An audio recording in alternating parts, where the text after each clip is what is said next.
I am Ferdinand Marcos, and I am the President of the Republic of the Philippines.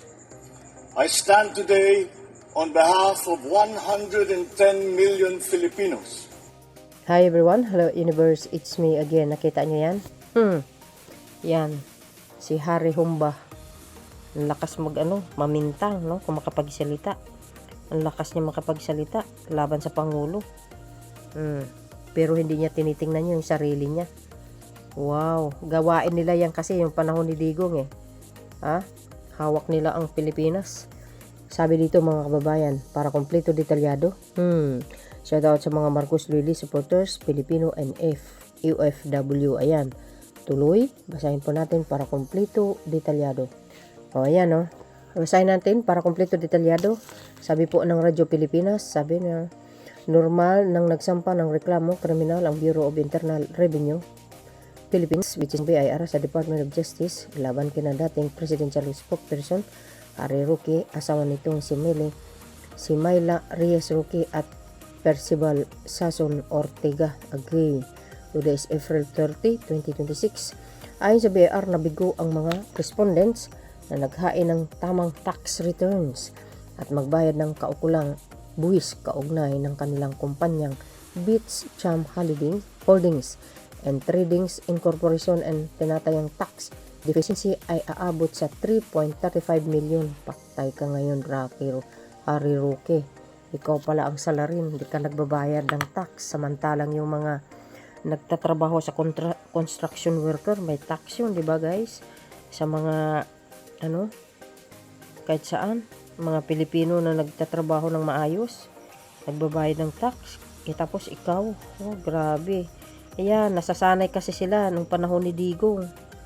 'Di ba? Hindi sila nagbabayad ng tax. Kaya ng mga negosyante noon. Yung iba nagbayad, yung iba hindi.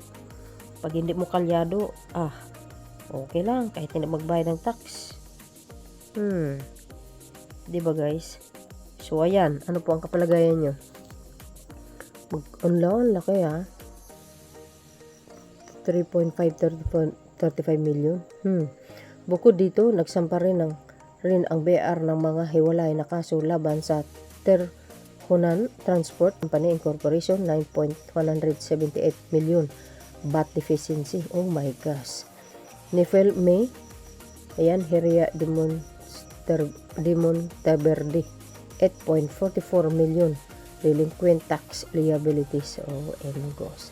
Ayon kay BIR Commissioner Charlito Martin Mendoza, and hakbang na ito ay bahagi ng programang Run After Tax Evaders Rate sa ilalim ng DERS Reform Program na inilunsad ngayong 2026.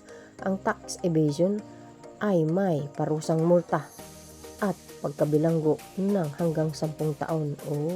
Gosh. Paano yan, Roque? Hawak na ng BIR ang beat. So yun guys, sabi ng mga nagko-comment, it takes all kinds to prosecute enemies of the government. Tama yan. Ang mindset kasi nila nung they were in power, ayan, is they are above the law. Yes, correct. Bakit nasabi natin yan?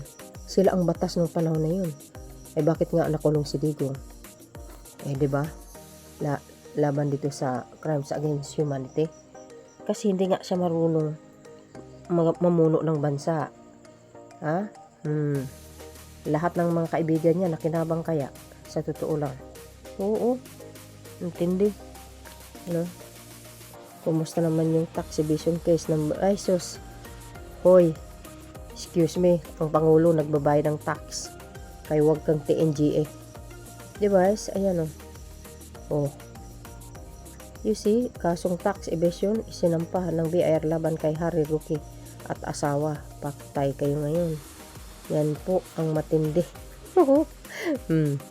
Ayan sabi po ng Radyo Pilipinas. Sabi po ng Radyo Pilipinas, formal nang nagsampa ng reklamo kriminal o Bureau of Internal Revenue Philippines, isang BIR sa Department of Justice laban kay dating presidential spokesperson Harry Roque, asawa nitong si Myla Reyes Roque, at Percival Sason Ortega. So yun mga kababayan, wow, ang tindi nito. Nako. Ayan si Roque, nagmamalinis. Yun pala. Siya pala ang may gawa. 'Di ba? Sabi nga, kung sino po yung bintang ng bintang sa kapwa, sila ang may gawa. Totoo yun. O 'di ba? Kung sino yung mga bintang ng bintang sa madla, sa kapwa, ayan, yun pala sila ang may gawa. Naku po, ewan ko na lang. Naku. So yun guys, ano po ang masasabi mo kay Harry Humba? Ayan o. Sabi po ng Radyo Pilipinas, thank you guys for watching. See you again on my next upload. Bye bye and babus. God bless Philippines. There's more. Follow me and likes. Bye everyone.